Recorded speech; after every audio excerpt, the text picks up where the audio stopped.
this time and date, right, we have more successful Black and brown folks than what we have ever had. But one thing, we work in silos and we work independently, right? And I think you know it's a tough mantra to get over because most of the time when folks make it, they leave the neighborhood and they don't look back and they don't want to help out. And I get it.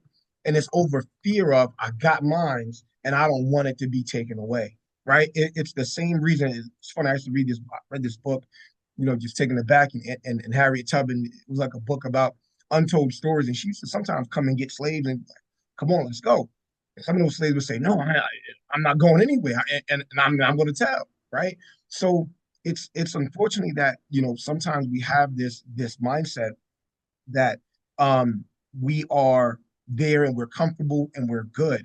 Now when we are successful, we'll take that money and we'll leave Bed-Stuy, we'll leave East New York, we'll leave Brownsville, we'll leave Canarsie, right, and go elsewhere. We'll leave Flatbush.